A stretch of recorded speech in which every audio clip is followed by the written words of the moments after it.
look at this. I mean, this is incredible access into a case that haunted Los Angeles. So this is the actual trial exhibits. So I'm told there were like 40 boxes of this material. And all of these envelopes represent a victim. And they were actually the Superior Court was gonna toss all this. Can you believe that? Because Ramirez is dead. So we have to wear these to protect the files. They are very old. It was in the 1980s. You were here covering most of it. Yeah. And what was, it was a long time ago, and that documentary, brought a lot of it back. But it was just such a frightening time because there was these sort of random attacks like all over. So this is incident number 1, and where did this one take place? That was Glass Hill Park. A lot of the stuff it's you so can't even see, you can't even show. That's the thing about him. Like there was no specific MO, right? Because he killed with hammers, he killed with guns. I guess the only thing you could say is that he would just look into homes that had an open window. Open windows, open doors through screens. And it was the summer, and people want to keep their windows open or their screen doors open, but that wasn't happening. And this right here. So this is a case where... This was Jenny Vinkow from June of 1984 in Glass Hill Park. And was it a case where he just opened up the sliding door? Or the screen. I think he took the screen off, And that's one of the things that's interesting in here is that fingerprint. The DA was saying this was solved later. Oh, this is so hard to look at. I can't even look at these pictures. I don't even want to look at them. Yeah. So he would basically break into a home or an apartment. If there was a man in there, he would usually shoot the man first. Then he would sexually assault the women. Then he would ransack the place.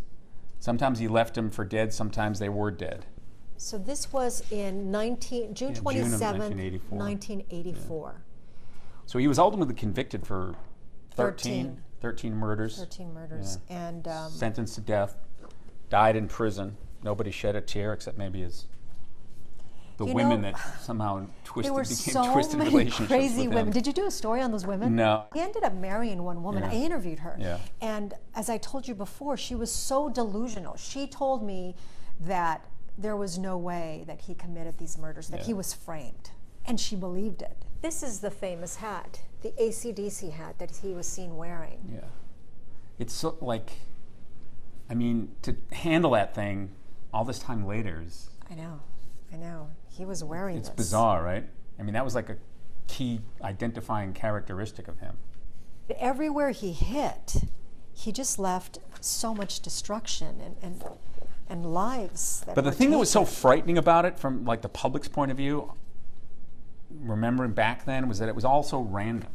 Yeah. The locations, the people, Los Angeles, Rosemead, Monterey Park, Whittier, Monrovia, Burbank, Sierra Madre, Glendale, Sun Valley. And in the very beginning, it was interesting. They were calling him, the Valley Intruder? Yeah, the walk-in killer. Okay, and here's the photo. Here's the key photos. So this is the first time that the shoe print, the sneaker print, showed up. This is in a flower bed. And it's a very good print. And it's an unusual design. So this was the first strong piece of evidence that they had. They later were able to match the shell casings.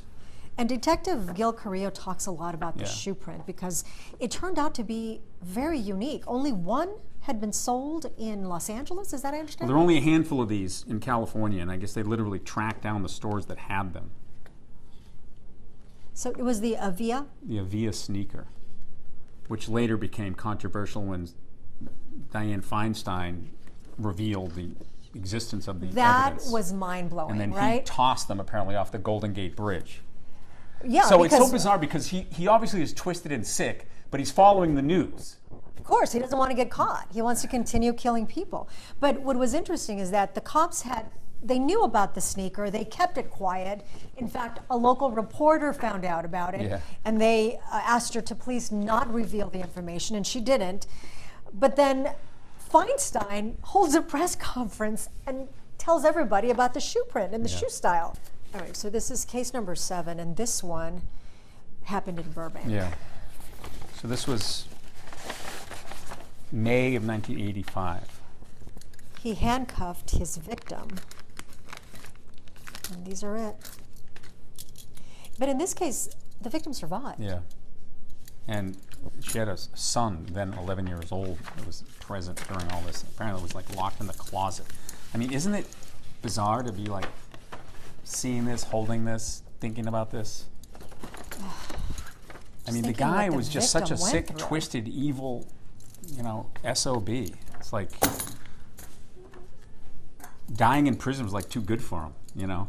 That's a sketch? Yeah, this was a sketch that a victim made before What was he his wearing? mugshot was out there. Black jacket, possibly leather, brown and black shirt, dark pants, black belt with silver disc or holster it. Male Latin 20s, 6 feet, very thin, brown eyes, shiny hair, part on left side. Hair tends to curl. Clean, straight teeth with excessive gums. Well, that's a completely different description because usually his teeth were described as like rotted. Yes. Look at this. It's like plaster cast of the actual shoe print from the flower bed. When they found this at multiple crime scenes, obviously it was a clue that these were all connected. They knew it was seems one like killer. obvious in retrospect, but at the time, because they were in different locations and different kinds of weapons and different profiles of the victims. Just, you know, they hadn't seen a killer like this because usually a killer will go for one specific type of victim. This one went all over the place, and the only clue they had was the shoe print. And now, take a look at this. This is a jacket that was found in a locker at the Greyhound station that he had. Along with like shell casings, some of the stolen jewelry. And these are the glasses. So the prosecution talks about this being like another piece of the puzzle because like the victims describe him wearing this type of clothing. So, I mean, the case against him was strong. It was wasn't strong. like there was one smoking gun piece of evidence, but it all helped, like they said, put together the pieces of the puzzle. Which made absolutely no sense that someone who, like the women who were falling in love with him, they were saying he was set up, he was innocent, he didn't commit these crimes. It's just crazy. So these are casts of his teeth taken in the jail before they were fixed. And you can see I'm not a dentist, but they look pretty bad. All like misshapen and broken.